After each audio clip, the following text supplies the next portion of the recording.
If I could have, yeah.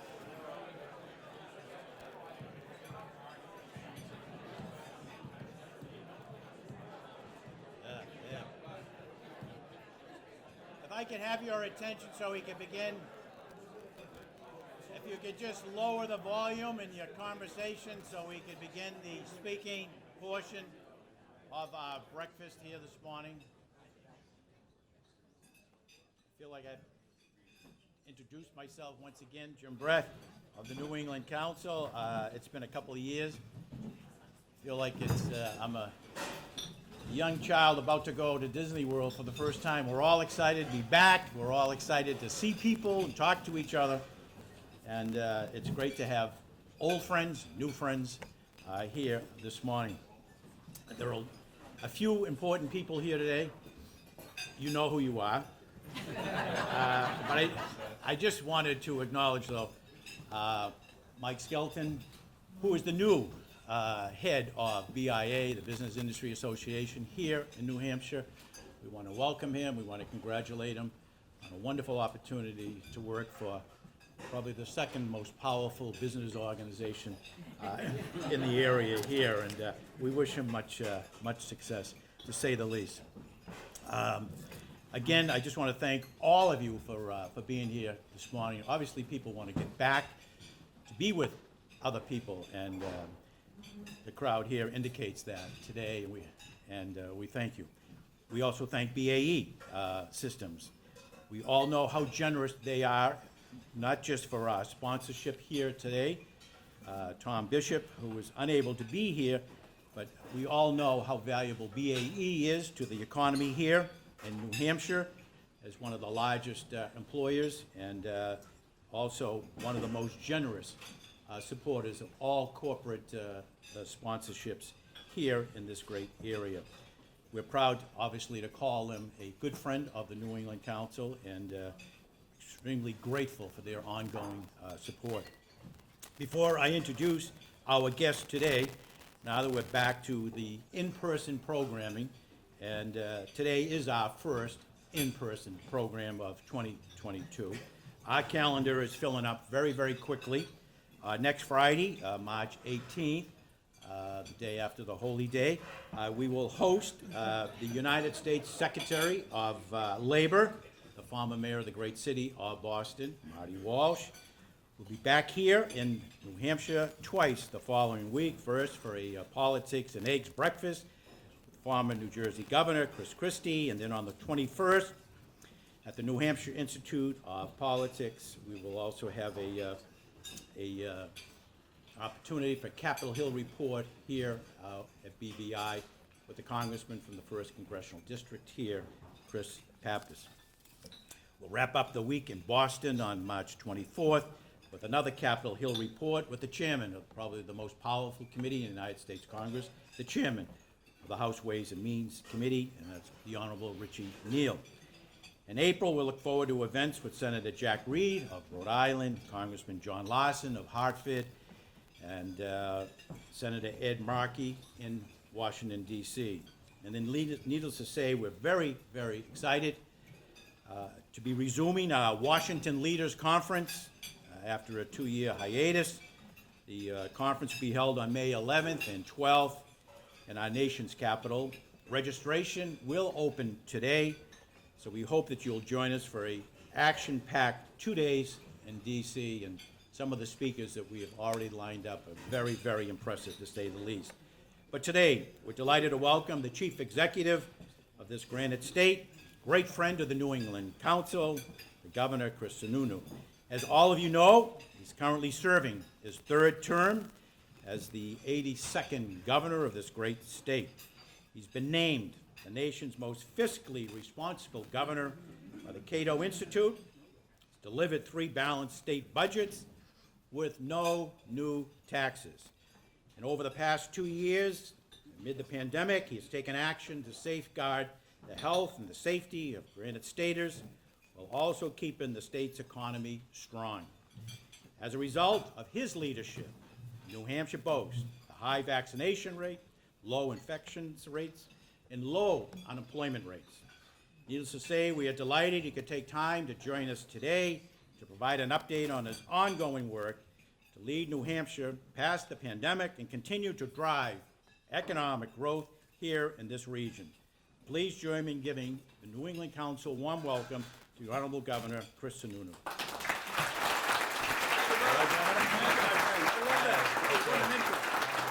All right. Okay, good morning. Good morning. Great to see everybody.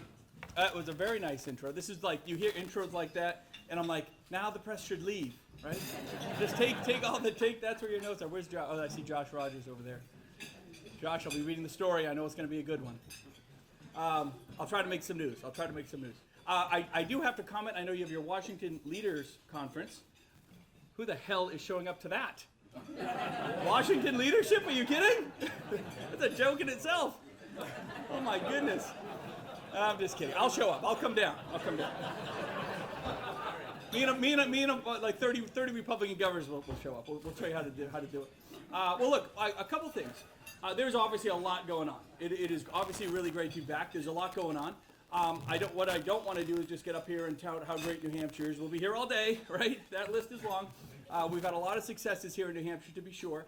But we also have a lot of challenges. And some are kind of these national-driven challenges, if you will, and worldwide challenges when you talk about inflation and supply chain and the fuel costs. I mean, that's just the reality of that, I think, is really hitting home. We've seemed to, in the past week, just cross this line where, you know, going from basically $3.80 to $4.20 in gas, everyone just said, okay, this is really going to get out of control really, really fast. Home heating oil is the big one. The average price now is not in the fours. It's now like about $5 a gallon. So if you're, one individual filling up 250 gallons in their tank, they just spent $1,000 on home heating fuel. That hurts. A lot of folks can afford it, and a lot of folks can't. Elderly, those on fixed income. So I think those pressures are really, really coming to bear, and it is going to have a trickle effect into the economy and into where we go. Now, fundamentally here in New Hampshire, we're really strong. We really are. And I always, great, we've balanced budgets with no new taxes, but more importantly, we've balanced budgets by slashing taxes as well. What I always try to do is stay 2 steps ahead of, especially here in New England, in the Northeast, and not to pick on anyone individually, but it ain't hard sometimes to stay 2 steps ahead of all of our surrounding states, because we try to do things for the individual. And philosophically, that's really where I try to drive things, whether you talk about education or business or the economy or what you're going to do with mental health services, what you're going to do with the opioid crisis. You start at the individual and then you work your way up, as opposed to typical government that says, well, here's our system. How are we going to make sure everyone can fit into our system? No, you got to find out what the needs of those individuals are, right? So one example I talk about is school and education, right? We have some of the best education, best public schools in the country, some of the best teachers in the country, without a doubt. The statistics all show that and prove that. I'm the first governor in 25, 30 years to go through public schools here in New Hampshire. So I can tell you firsthand exactly how great they are. But they don't work 100% for everyone all the time. That's human nature. That's just the way it is. So for that 1 or 2% of individuals where the 4 walls of the typical classroom just aren't working, right? What options do they have? Not what options do the system have, what options do they have? Because at the end of the day, I go back, you might have heard me say it before, government is not here to solve your problems. No, we are here to set up as many doors of opportunity as possible for you and your family and your business, and then you choose the one to walk through, right? And so by focusing on the individual in that family or that child, not just through what happened in COVID, but maybe they're on an IEP and their special ed services just aren't really working for them. Maybe they want to, they have a passion for certain classes and they're just not being offered in that school, whatever it might be, right? 1 or 2 classes, I've seen this firsthand, 1 or 2 classes that a child can take maybe in middle school, whereas typically you had to wait like your junior or senior year, let's say, to take a class at the CTE. You can't take computer coding till your junior or senior year. It's the dumbest thing I ever heard, right? 4th graders are coding at a level better than most people in this room. And so to tap into that, they really are. And so to tap into that opportunity at the 6th and 7th grade level, instead of school being miserable, they now get excited about it because they're being offered something that gives them, that highlights their skills, their desires, and frankly, their self-worth. And then you build on that when we talk about workforce. You don't wait till, the idea that you're going to wait till someone gets out of 4-year college and then figure out what they want to do, maybe we'll go ask them for a resume, old school, you're being left behind. In fact, Frankly, 5-6 years ago, people started waking up and saying, oh, we just got to make sure kids are ready at the age of 18. Then we'll ask them what they want to do because there's options. Again, that's old school. Workforce starts in the 6th or 7th grade. It really does. Because you empower these kids, you get them excited about going to school, you let them take classes that actually have real value, you let them start working towards certificates, early nursing certificates, childcare certificates while they're actually in high school. It's amazing the fundamental change. But again, sometimes it doesn't work for everyone. We passed school choice. And we did it here in New Hampshire saying, look, you can take the state's money, the state's portion, because it's your money, it's not our money, it's your money, and you can do what you want to do with it with your child. And we thought a couple hundred families would take advantage of this. Thousands have. And we're not even through the first year yet, which shows the demand was so high. There was such pent-up demand there, and folks didn't even know that that door was ever going to be offered to them. And when you show them that door, they're running through it. And it's up 300% of the federal poverty level. Those are the families that can take advantage. So it's a lot of lower income families, a lot of inner city families, a lot of families that just don't have other options. But now they do. Now they do. And everything is fundamentally changing. And the reason that's so important, it's about the self-worth of that kid. It's about making sure they can design their own path. It's about giving them hope as they go through their entire education pathway, which is their pathway, not the government's, it's their pathway. And that's how you get and retain and kind of build a better workforce for tomorrow. And it hedges all these other problems down the road. So then you take that same philosophy for the opioid crisis. Big challenge, right? We were the tip of the spear when I became governor, right? We were, the first thing that national news would talk about, the opioid deaths in New Hampshire and the crisis that was happening right here in our home state. And in the first couple of years, it was rough. But I realized we need a whole new system. You can't keep going down the same pathway with some of these systems when they're so fundamentally broken, they're not getting results, and the idea is, well, just give us more money. We'll be okay, just give us more money. No, that's pushing harder in the same direction. You gotta sometimes have the courage to blow it up a little bit, right? Shake things up, bring in the engineers. This is the engineering aspect of me. And we designed the doorways. And people said, this is never going to work. This doorway system isn't going to work. You had the mayor of Manchester saying, no, the doorway system isn't going to work. Let me tell you something with the doorway system in this state. We are now the only state in the country, the only state that has overdose deaths down 2 years in a row. The rest of the country has doubled their overdose deaths in the last 2 years. We're down 20%.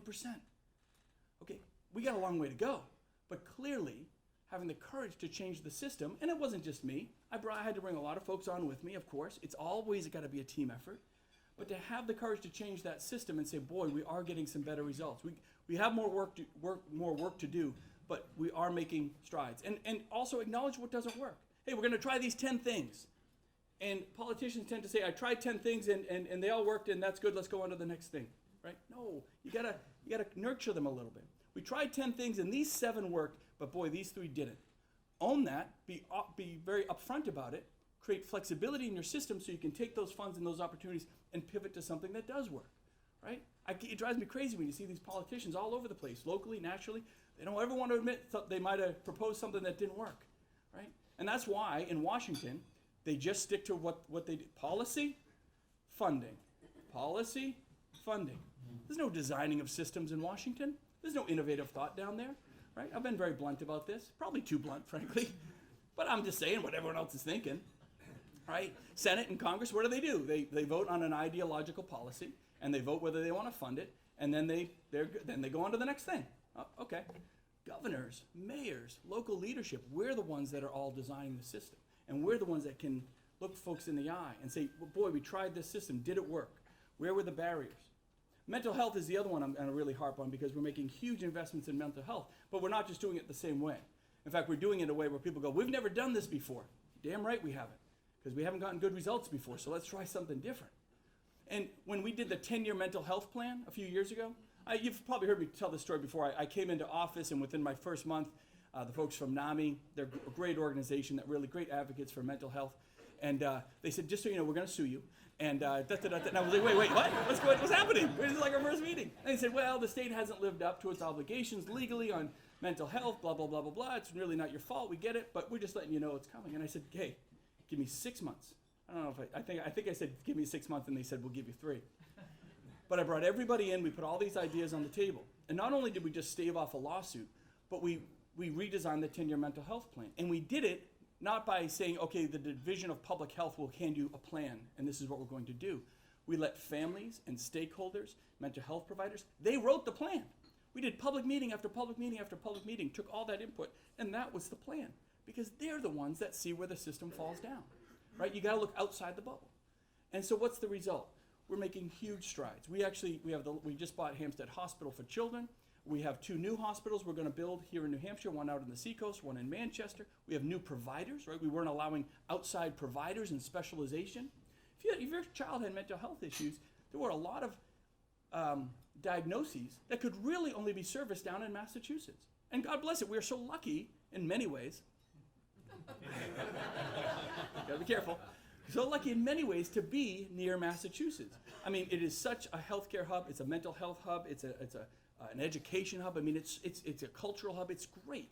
And this is one of those areas where we really get to benefit. But for years, we weren't letting a lot of those providers into our state. No. It was like protect the fiefdom, and we weren't getting results. So when I came in about just before the opioid crisis, we brought everyone in. We said, we're blowing this thing up. And I'm not accepting anymore that you're not going to work with them. And I'm not accepting anymore that you're just going to live in your silo. No way. And anyone who challenges me, I'll be the first one to put your name on the front page of the Union Leader and let people know who's stopping this system, because we can't accept it anymore. And then COVID happens and everything even gets exponentially worse in terms of mental health. Luckily, we were a bit ahead of the game in terms of trying to be very proactive in handling these things. So, do we have mental health issues? Absolutely. I think this country is going to be dealing with them for the next 20 years, frankly. So let's get out in front of it. Let's be aggressive about it. Let's make sure we're challenging ourselves to kind of redefine those systems, because it's all about results, right? Those guys in Washington don't have to worry about results. We do, because we were hired to do a job. If I'm not getting results, frankly, you should fire me. I mean, I really believe that.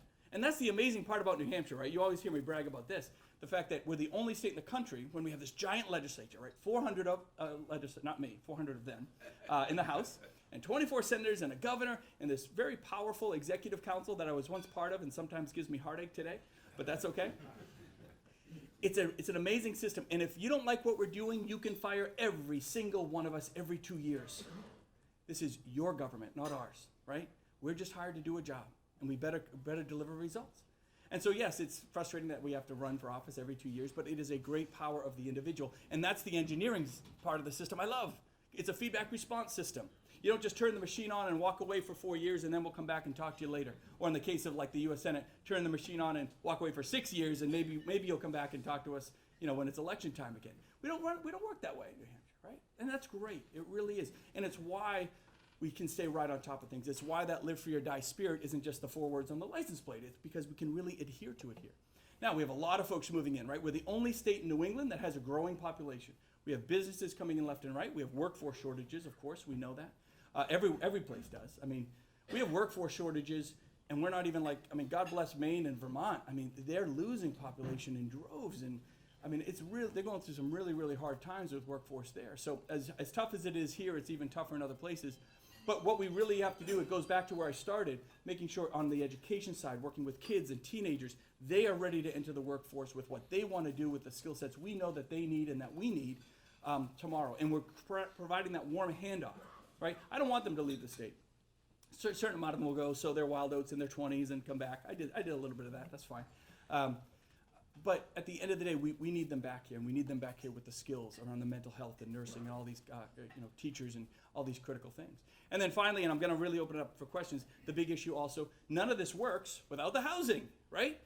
We have all these businesses coming in, growing like crazy, and where's the Millipore guys? Millipore, yeah. So the guys over here at Millipore, and Millipore is just amazing manufacturer in the southwest part of the state. Small town manufacturer, but a big manufacturer in a small town. But housing is their thing. So if they're going to grow 20-30%, add hundreds of more employees in a rural part of the state, where are those individuals going to live? And those individuals that we're looking for are the young families. And they don't necessarily want the 2 acres and a white picket fence and all that kind of stuff. Right? We do plenty of that in New Hampshire. Right? We just want multifamily housing, more communal living. This isn't Section 8 type housing of the 70s. People have this bizarre, twisted thought of that process. It's just housing for families, and it's modern housing for families with sustainable materials. So I propose a $100 million housing fund. Nothing like that had ever been proposed. I think it's actually going to get done. I'm actually surprised by that, but it's great. I'm really excited. It's something I proposed the legislature is actually going to do. Woo. It's like pack it up, go home, call it a day. It's great. So the housing initiative is really big to basically provide some funding for housing, to incentivize towns to break through their permitting barriers at a local level, to speed their whole process up. There's a lot of money in there. Basically created a prize. Whatever town permits the housing faster gets the money. And someone said, this sounds like you're just creating a race. I said, you bet that's exactly what I'm doing. It's just a prize. We're awarding and rewarding those who are making the smartest investments in their towns the fastest. Because we need the housing not tomorrow, we need it today. And something people don't realize with housing is, people say, well, why aren't more people investing in housing up here? I mean, it's gonna fill up. And I said, of course it is. The economics of it aren't whether it fills up and what the rental rates are. The economics are, well, if it takes 18 months to 2 years to permit a project in New Hampshire, but it takes 6 months in Massachusetts, guess what? That's where the investment is gonna go. So we need to speed up our entire process, incentivize that, put a little shot in the arm, and we have the ability to do it because our economy is so strong. I cut hundreds of millions in taxes. We're getting rid of the interest and dividends tax. You know who told me I couldn't get rid of the interest and dividends tax? My dad. Oh man. He said, you'll never do it. He said, Republicans have talked about getting rid of the interest and dividends tax for years, but even Republicans would never have the courage to do that. They're so afraid of losing that money. But we cut all these taxes. We cut business taxes and meals and rooms taxes. We delivered more money with property tax relief locally. What's the result? I've tripled the rainy day fund, and I have a surplus 10 times what we ever expected. We still have too much money, right? So we're returning that money. We're making the one-time investments in infrastructure, which is great, and now we're rolling back the interest and dividends tax, which just means that we're going to stay in the confines of what we need to spend to get these new programs, to get the results that we are getting for the state, which have been great, and be very attractive to folks to keep coming into the state, because this is where they're going to land. So yes, we'll have no sales tax, we have no income tax, and pretty soon we'll have no interest and dividends tax. And I'm sorry, that just puts us so far ahead of the game of everybody else. And sometimes on some issues, it's outrunning. You don't have to outrun a bear. You just have to outrun the idiot next to you, right? And that's it. I shouldn't say the word idiot. That was because I'm really referring to the states around me, but they're not idiots. But that's what we're trying to do. We're trying to stand out of the crowd on the East Coast, and in doing that, we're actually standing out nationally, right? We are getting a lot of national attention. Yes, we're ranked the #1 most fiscally responsible state, governor in the country. We're now ranked the freest state in the country, and I rub that in Ron DeSantis' face all the time. So I said, he's #2. I said, but really, live free or die. We are ranked the freest state in the country by the Cato Institute, with individual freedoms and personal freedoms, even through all the trials and tribulations of COVID. And that wasn't easy. And we did it not by ignoring COVID. We did it by empowering the individual with lots of data, lots of information, tons of transparency, and being very upfront. And the result was people took that individual liberty and responsibility seriously, and they managed. And we have now one of the lowest fatality rates of COVID in the country, while still being the freest state in the country. We found that balance. And that's what this is all about, good balance. It doesn't mean everything we do is 100% correct. It doesn't mean we don't make mistakes. Of course we do, we're human. But at the end of the day, finding that balance and being super transparent about it, that's just how you get stuff done. I don't know, I'm just kind of going off. I get excited. Let's do this. Let's open up for questions. I could stand here all day, but I'd love to hear what's on your mind. The reason my press conferences go so long, and I say this a lot, is because I want to hear questions. If you guys are asking questions, that tells us from outside the bubble in what the real pressing issues are. And sometimes just by hearing questions, I realize, hey, we got to pivot a little bit. Oh, this is an issue we hadn't even thought of. So I'd love to hear what's on your mind and not take up all your day. I know you have real lives to lead, but I got as much time as you do, so. I just want to recognize a member of the state senate, I think he's still here, Luke Alessandro. Hey, Luke.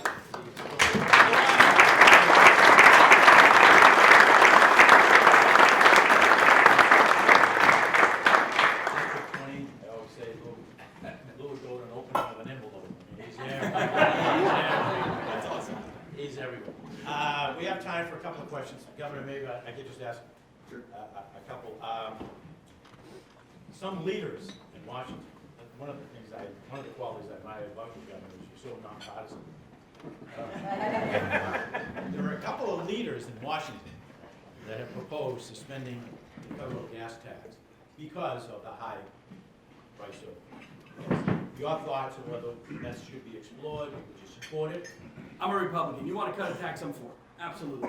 Now, the challenge there is, and I think the state should look at doing it. I talked about cutting the room and meals tax yesterday, at least for a couple months, just to give people some relief, because the room and meals tax as a percentage is bigger. It's 8.5%. You get a bigger bang for your buck. The gas tax is a fixed number. So yeah, if we're paying $5 and we're cutting 22 cents, it's not quite as much. It's a good start, of course. My criticism with those statements out of Washington are, you created a lot of this problem, right? I mean, let's remember, prices were high and inflation was crazy long before this Russia stuff happened. This is exacerbating it, to be sure. But talk about not planning ahead, not understanding long-term strategy, only playing to politics. So my criticism there is a lot of the individuals that supported the policies that got us into this mess in the first place, and I was like, oh, we'll cut the gas tax. Hey, that's great. I'm a Republican. I love cutting taxes. But let's acknowledge the core of the problem at the same time. The state, there's only so much we can do. If the legislature today wanted to propose a gas tax cut, I am on it. If they want to cut room and meals tax, I am on it. Something might be temporary, but something just to spur what's happening. You know, we're an older state, right? We're like the third oldest state in the country. A lot of our population, you know how they socialize? They go out to eat, right? That's how we remain.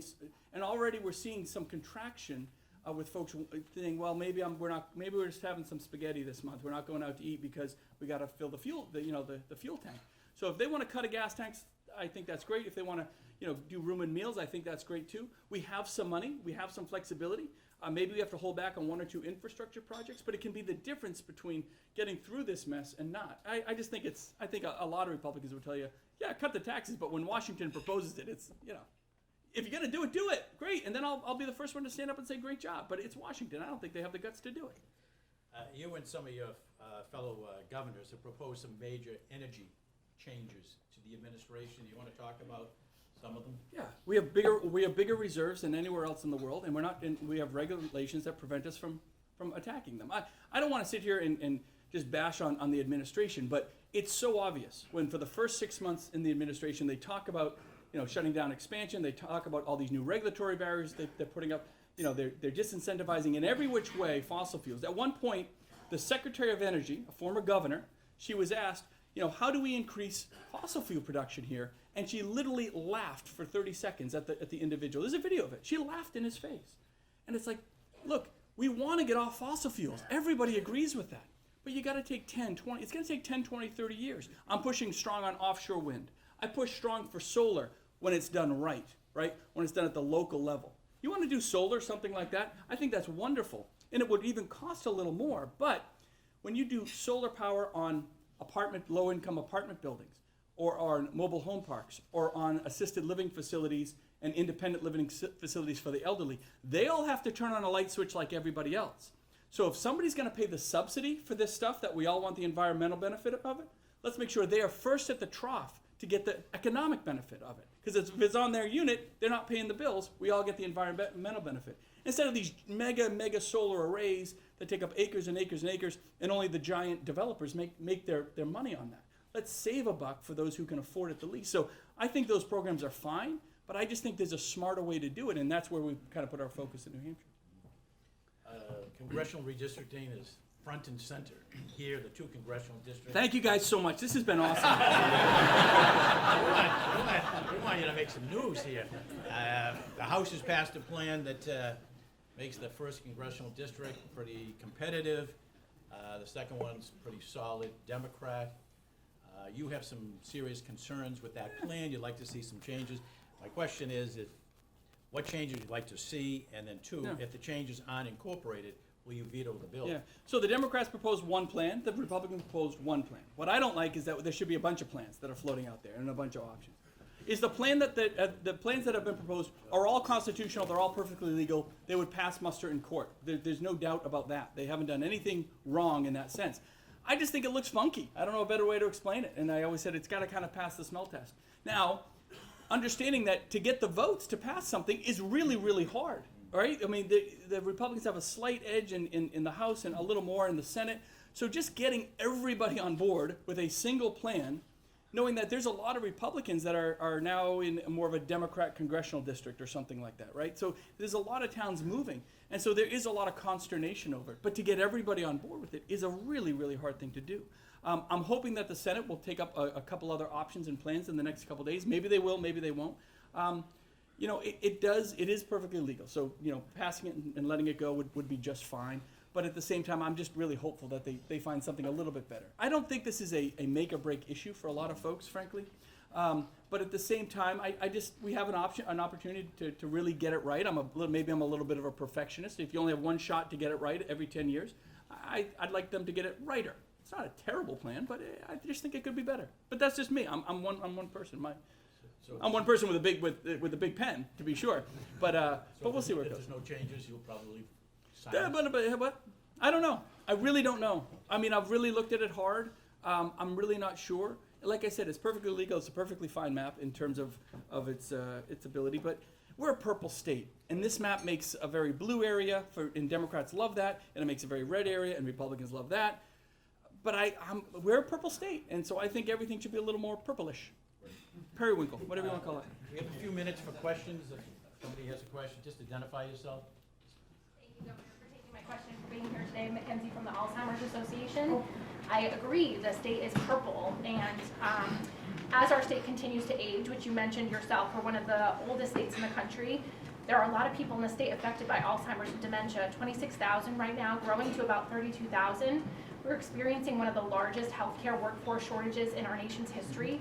It's affecting New Hampshire just the same. I'm wondering if you can talk a little bit about, thoughts to address long-term care workforce, direct care workforce shortages, because it's happening and it's going to continue to affect us as the problem gets worse. Huge. So healthcare workforce, right? And boy, we dealt with that in massive load. So let's talk about a few of the dynamics that are affecting it negatively, and then we can talk about some potential solutions. Negative dynamics, 2 years, they've been working 120 hours a week, and they're burnt. I mean, they're just burnt out, and God bless it, they have done an amazing job, especially here in New Hampshire. We went from being on the front of the winter surge to having one of the lowest hospitalization rates in the country within a month. We really attacked the winter surge strong, but it was because we put a lot of effort, we did a lot of fundamental changes within our system, we asked a lot of individuals, and they did a great job. Here's another very tough dynamic. This traveling nurses program, which traditionally it's a great opportunity, a great program. But we're literally paying $500 to $600 an hour for nurses that travel the country. So when a company out of Missouri comes to a nurse at the Elliott Hospital and says, hey, I got an opportunity for you. Would you like to be a traveling nurse and go to Hawaii, San Diego, Houston, and Atlanta over the next 18 months and get paid 3 times what you're getting paid today? They go, yeah, I'll do that. And they go. And all of New England is having this problem. I mean, it's really affecting everything. I thought, geez, can we ban that program? But we're so short on nurses, we actually have to pay.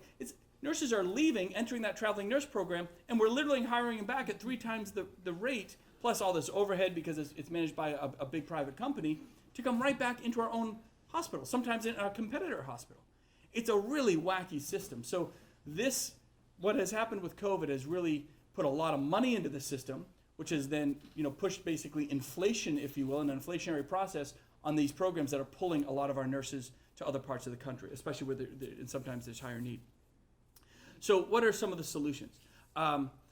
First, I'm a big believer when, if you can grow your own, work to keep your own, right? And so we expanded. I doubled the number of nursing spots at UNH in the past year. And we opened this great new nursing school there. We doubled the number there. We didn't have LPN programs in our community colleges. Now we have 3 LPN programs. I forced that to happen. So we're creating more nurses. But now we need them to be placed here in New Hampshire.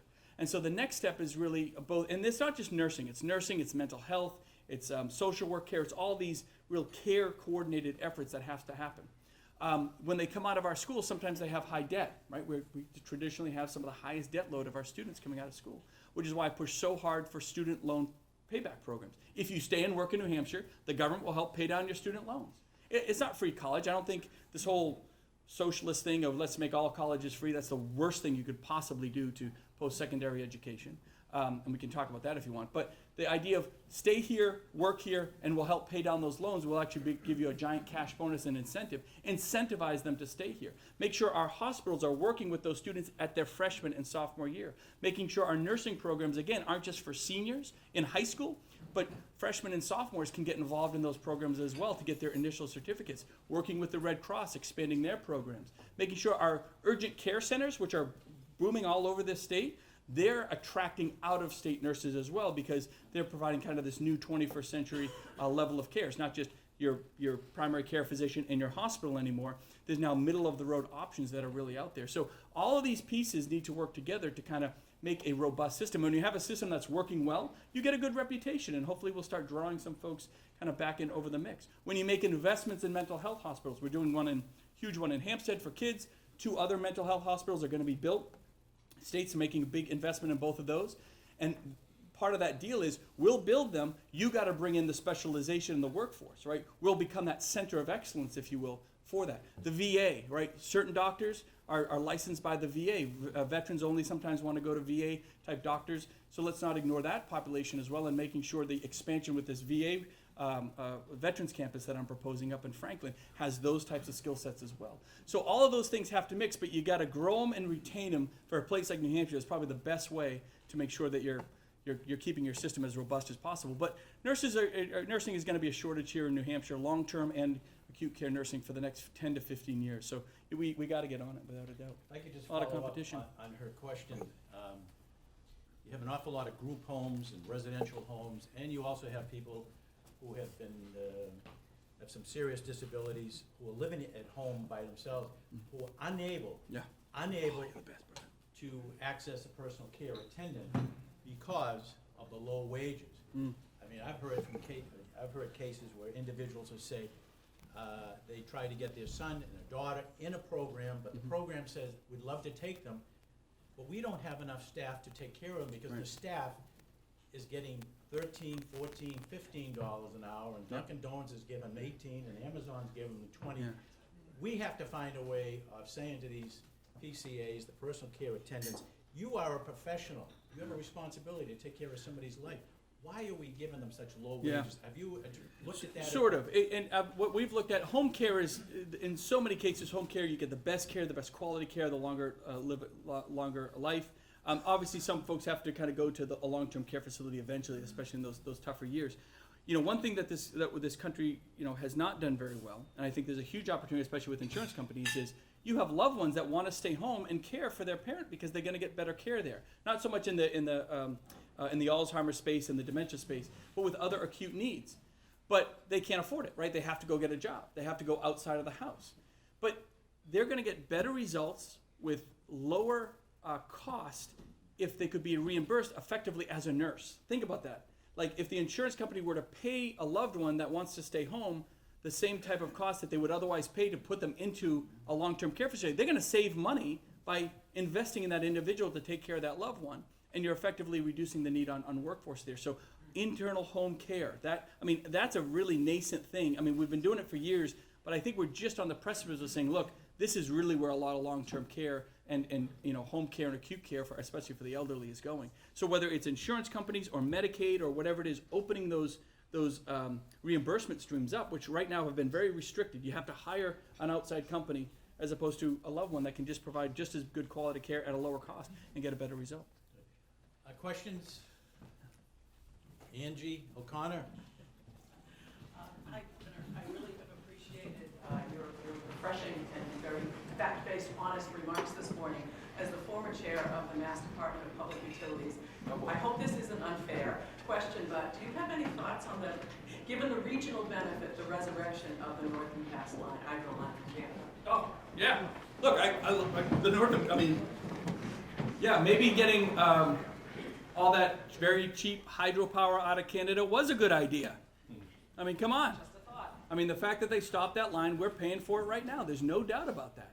Now, they are trying to resurrect it through Maine and do their pass down through Maine, and I think that's great that they're doing that. But New Hampshire had a great opportunity to make the right investment, to bring power here and the whole 9 yards, and they refused to do it. So will it be resurrected here in New Hampshire?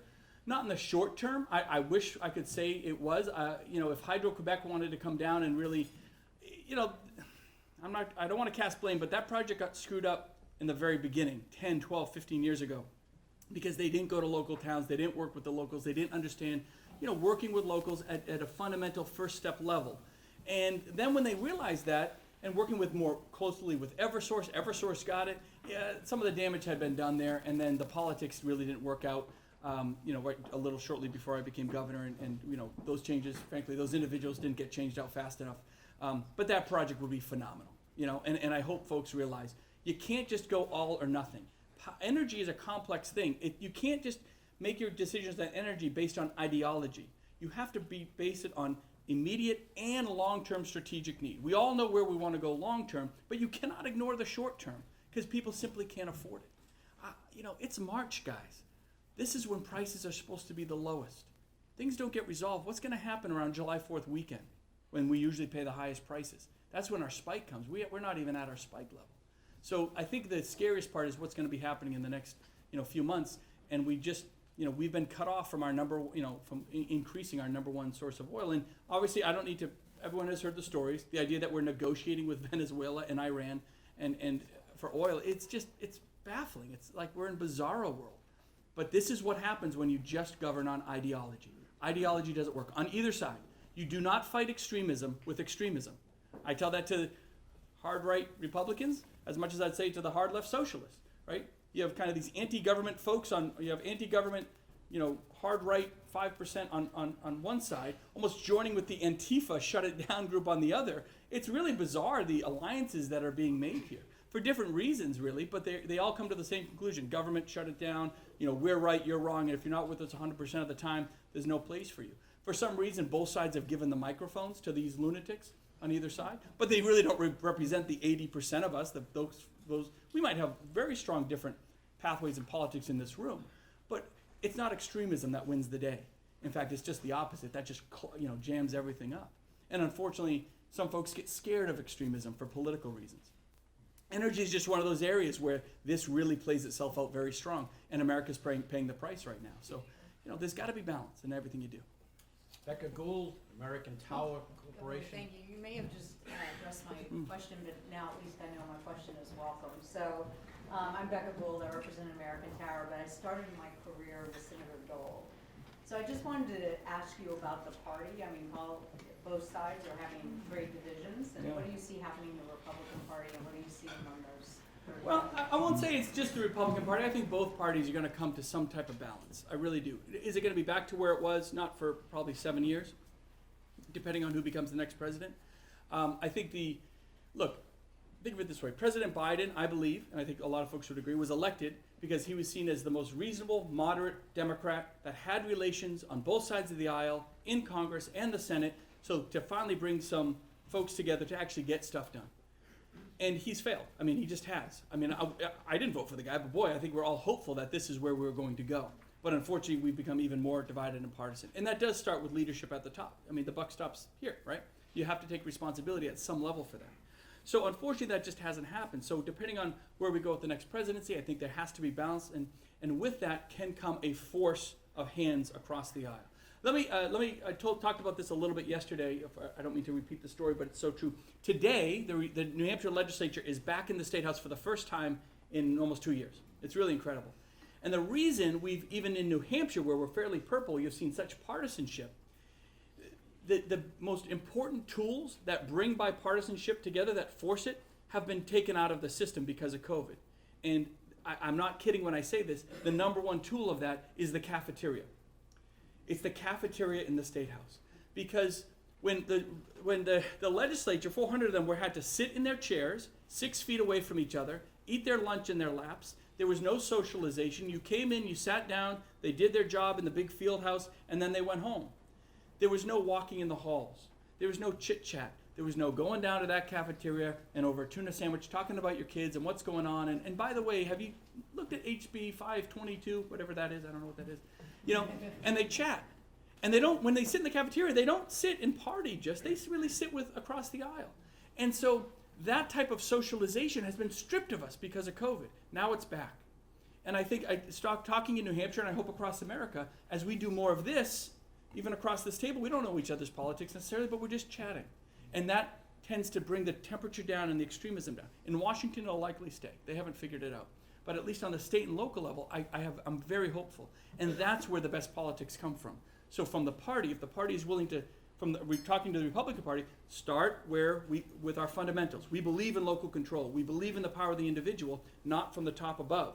So let's get back to doing that, right? And stop just focusing on what happened in 2020, even just worrying about who might run for president in 24. None of that matters, right? For Republicans, we got to win in 22, right? I think Democrats have to do the same thing. Start at that local level where you're seeing more bipartisanship, more results in getting stuff done, and let that be your model to float all the way up to the top. Maybe I'm dead wrong, but I'm not. Ken Sheldon? Ken Sheldon with Bank of America. Floating up on the Hill right now is a bill for cannabis legalization that buried in there is a potential for a state bank. What are your thoughts on that? Well, I'm not pro legalizing weed, but I've always said now is not the right time because we were at this real pinnacle of crisis in terms of the opioid crisis. We now have a system that knows how to handle it, that has flexibilities, that's getting actual results, so that's very encouraging. Maybe part of the reason is, you know, every state has legalized marijuana within 1,000 miles of us, and every state is having a major drug crisis, you know, to the level that we were, whereas our model is actually getting results. Is there correlation? Yeah, there might be. So is now the time to do that? I don't think so. I'm not sure. I mean, I'm going to look at that honestly. I'll tell you this, the bill that is being proposed in New Hampshire to legalize it, it's the right bill in the right structure. So it basically sells marijuana the same way we do our liquor stores. It has a state bank to manage the cash flow because that's one of the complex problems. It's one of the most innovative ways to do it, and it's the best way to do it in the country. So if you are ever going to do it, do that bill. Is now the time? I'm not sure yet. I'm looking at it closely. I know people want it, but I also want people to realize the results that we have achieved on the messaging around drugs, the messaging around opioids, the importance of having this system that fundamentally works for those that are dealing with addiction and recovery. And there's no doubt there is a correlation there. I just don't want to screw up these great results, and so that's what I'm most concerned about. Because let me tell you, other states are looking at us on how we handle drugs and opioids and gateway drugs and marijuana and alcohol, and they're saying, how are you guys doing it? They want to be our system. So is it right that we just defer to theirs? We don't need the revenue. To say, well, you can get more revenue. I don't need revenue, guys. I'm cutting taxes, right? So to do it to legalize more drugs for money, I mean, let's just talk about the ethics of that right there, right? That's a bad idea there. I think it's going to ultimately happen in New Hampshire. It could be inevitable, right? It could be. And so if they're going to do it, I just hope they pick the right system. Hi, how are you? Hi, Governor. Amy Carnevale, KNOW Gates. Since we're talking about the legislature, I wanted to flag a couple issues for you and get your reaction if you have any on technology issues. There's some pending legislation that deals with privacy issues in the name of protecting consumer privacy. It would kind of follow on the heels of what California has done on privacy issues and really create some unintended consequences for technology companies. So that's pending right now. Okay. And then the second is on facial recognition technology. So I think that's been sent to study, Yeah. but the New Hampshire State Police testified against that for the concern about law enforcement and their ability to use that technology to solve crimes, in particular crimes against children and narcotics trafficking across the border. So Yeah. I wanted to flag a couple issues. Sure. So I don't know the specific bills, but I'll say, look, privacy is a very big issue in New Hampshire, and on both sides of the aisle, and rightly so. I think we do it pretty well. Sometimes it gets a little extreme, to be sure, and it can cause other roadblocks, but that doesn't mean that you can't overcome with them. The facial recognition stuff scares the heck out of a lot of people, right? I mean, we have it on our phones, right? But when you start getting the government involved in all of that and how that information is being used, you know, and the kind of the social engineering that you see happening in places like China and all of that. I'm not saying that that's coming here, but that's one of the fears. Are we gatewaying ourselves into that type of mentality 10 and 20 years down the road? I don't know. I'm not sure if that's a legitimate argument to not, use good technology. I'm an engineer. I'm a tech guy, to be sure. But I do appreciate people's hesitation on it. It can absolutely get abused. And it can get abused not just by big tech companies. It can get abused by the government, to be sure. So I appreciate their hesitation. I'll take a look at those pieces of legislation. But I definitely appreciate the hesitation when, I think we can all agree, we all have to accept we are giving people tons of information about our personal lives and we don't even know who they are and how they're using it. And we kind of accept it, but it doesn't mean it's right and it doesn't mean it's not scary to a lot of folks. It's just, if you want to function in this world, there's a lot of that already happening. I don't know if the government getting involved is the best way to do it. Huge benefit to it in terms of the criminal aspects of it, to be sure. But yeah, it's tough. Any question in the back? Anyone in the back? You got me. Go for it. Give me your best. Hi, Governor. My name is Jack Moriarty. I run a policy nonprofit called Owners of America. We're focused on employee ownership, and we're focused not only on bringing businesses into the state, but also what happens when the baby boomers that built those businesses 30 years ago are ready to retire.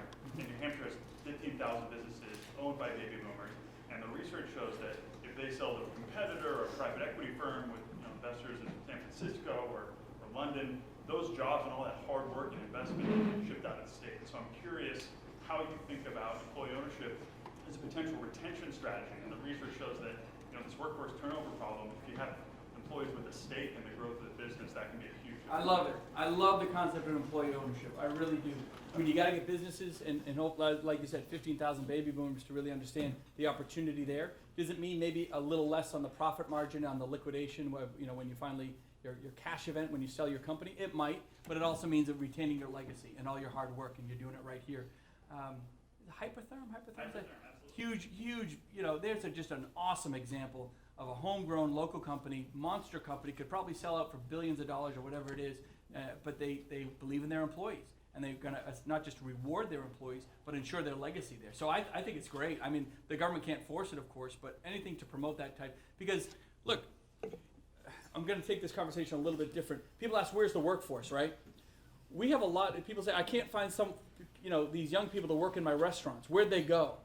Well, some of them have taken themselves out of the workforce, and I can explain why in a minute. But some of them are still there, but they are working for Google, and they're working for Amazon, and they're working for Facebook, and they're living at home, but working for a company out in California. They're actually working, but they're not part of our more traditional local small business workforce anymore. Those companies are hiring tens and hundreds of thousands of individuals, and they're right in our own neighborhoods, and we don't even know it. And that's not necessarily a bad thing, but it fundamentally changes our workforce dynamic, and what it really means is you're getting this almost a polarization in our economy where these giant companies are so powerful, they're so big, I don't want to call them too big to fail, and they're hiring so many folks that they can afford to pay 3 or 4 times the amount for a local business, eat them up, assume them. They might not make a whole lot of money on it, but they get their product lines and they get their marketing and all of that, and they get their employees. So the allure of these giant companies buying our small local businesses, especially international companies, is absolutely huge. Because all these international investors want to be here. I mean, they just do. They're begging to come in. The number of businesses I can tell you that have said, I said no to the Chinese that wanted to buy my business. I said no to the Irish that wanted to buy my business. The Irish are coming here very strong, which is very good. But buying the businesses isn't necessarily what we want to see. We want to see investment, but employee-owned or locally owned businesses are still going to drive the strength and that backbone of our economy so we don't become nascent like all these other states. Yeah. Maybe one more question? Sure. Thank you, Governor. Peggy Gilmore, Credit Strategies. As you know, there's a federal study on expansion of commuter rail up through the Capitol Corridor. Federally funded, and the results will be available in January of 2023.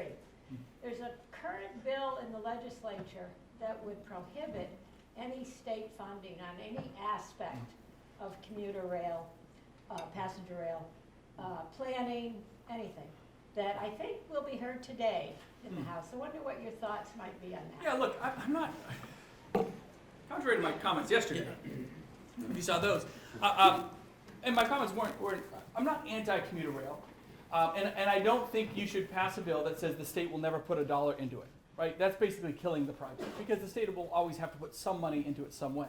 So no, I'm not for that at all, and that should be killed. If we're gonna do commuter rail, you have to understand the costs, right? So there isn't some federal grant that says the New Hampshire Capitol Corridor will get X dollars. That doesn't exist. It's not in the IIJA. There are grants that are kind of amorphous at Department of Transportation that we could potentially ask money for. But understand the Capitol Corridor will cost somewhere in the ballpark of with the new inflationary costs. It was $300 million 2-3 years ago. So that means it's probably $450 to $500 million today. Okay, I don't know where that money's coming from, right? That the state ain't gonna build that. I mean, that's just, there's no way. So what is also understandable, what's the purpose of that train, okay? Nobody is taking that train from Massachusetts to come and go to work in New Hampshire. No, the real purpose of that train is to allow people to live in New Hampshire, but work down in Boston. It's a commuter rail down into Boston. Pre-COVID, that had a lot more validity than post-COVID, because guess what? They're all working remote. I mean, if you're living in New Hampshire and your office is in Boston, chances are you're working remote right now, right? So few people actually make that trip. And so you're going to convince 1.4 million people to put up all of this hundreds of millions of dollars in tax dollars for the 2,000, maybe 2,000 people a day that take that train. That's a hard ask of everybody else, right? So I'm not saying it doesn't have value, but how it gets paid for in its initial, upfront money, that would have to come from some giant federal grant. The subsidy that New Hampshire would be required to spend on that is somewhere in the ballpark of $13 million, maybe more. I'm not sure of the inflationary aspects there. I don't think there's a ton of inflation there. So that $13 million has to come from somewhere. For example, Maine uses all their CMAQ funds for that. We use our CMAQ funds for local buses. Local buses are way more important than the Capital Corridor. They take the elderly to the grocery store, the elderly, to the downtown to see their doctor or whatever it is. Local buses have a lot more value in terms of, what we're getting for our subsidy than the Capital Corridor. So we got to figure out where that money would come from. So no, I think the state always has to be willing to put up some money for it, but let's understand the dollars we're really talking about here. And if the federal government wants to come in and be a partner, that's great. My controversy that I started yesterday was, who's going to run it, right? It would likely be the MBTA. I mean, really, that would be the actual rail car provider and manager of that, because it's coming out of Massachusetts, it's connecting into their lines. Have you seen the management at the MBTA lately? Have you seen their bottom line? The billions in debt they have, the horrible management. It's a terrible, terrible organization. And just completely mismanaged. They are. It's cronyism at its worst. So no, I would not say, hey, can't wait to do the Capital Corridor and bring those guys up here to, be in charge. No way. So those dynamics really have to be worked out. The study will be done in January. I think there's opportunity there, but it ain't, hey, let's just build the train. Sounds great. This really results in implications, and not just on taxes, but it's such an immense amount of money. I think it'll get done eventually, but we just got to really work out. I'm curious to see what the plan says, but I think we really got to work out, what the realities of it are and what the benefits are, and appreciate this post-COVID world with remote work. We want them to live here, and a lot of them live and work and stay here. They don't need to go to Boston anymore. So what problem are we trying to solve? I guess that's it. And I'm not saying the problem doesn't exist anymore and the opportunity doesn't exist, but it's clearly not at the level it used to be. So that has to be brought into your analysis and your calculation. With that nonpartisan answer, I'm a strong conservative Republican, but I try my best just to call the balls and strikes like you see it. I think that's what we all want, right? And yeah, when my own party does something stupid, I'll tell you. But I think Republicans have done a great job, a phenomenal job in New Hampshire, right, with all the successes that we've had.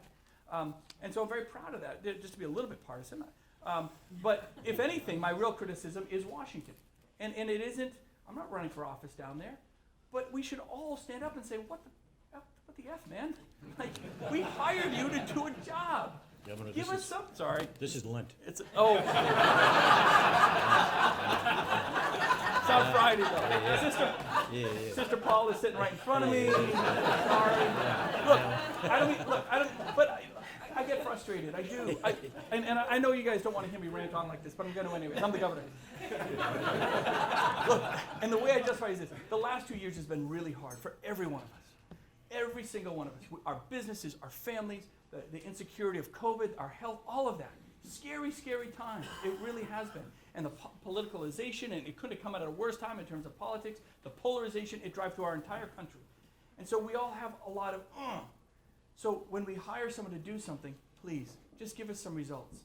Understand that we're in a new world that doesn't want that kind of extremism, right? And I take it personally. I've been on that stage, you've seen me, every week, sometimes 4 or 5 days a week, taking every question possible, every criticism, every bit of it. I got protesters, lunatics outside my house screaming at my kids. Trust me, I'm not saying woe is me. I don't ask anyone to cry for me. But let me tell you, I've gone through hell and back. But this job is it's bigger than me. It really is. And I want every elected official to understand when you are elected, they elected you because the job is bigger than yourself. You have an immense responsibility, but also an immense opportunity. And that's what I don't think they get in D.C. And I don't care whether you're Republican or Democrat. I think we all agree. We hired you to do something. Please deliver. Stop being jackasses. Excuse me. Seriously. Just deliver something. It might not be what I love, but it moves the ball forward. I might not love every piece of it, but it moves the ball forward. And you never beat extremism with extremism. That drives more polarization, and the 80% of us that are frustrated with that just, we get more frustrated.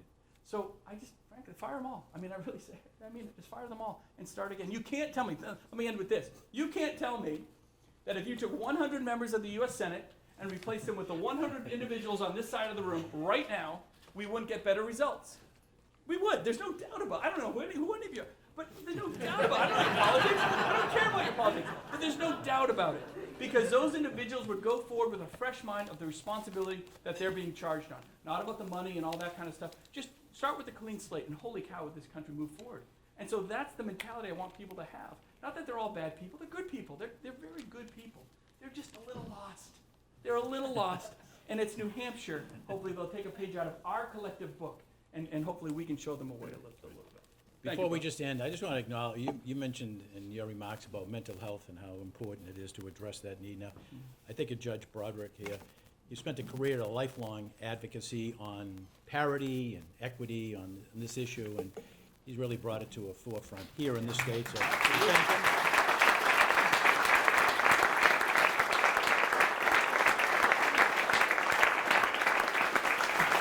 And with that, Governor, That was like therapy Just for gotta- me. I appreciate that. That was really great. you just got to overcome your shyness. I don't know what it is. Thank Tell you, us how man. you really feel. I really appreciate Well done. the time. All right, Thank you Governor, guys very thank you. much. All right, thank you.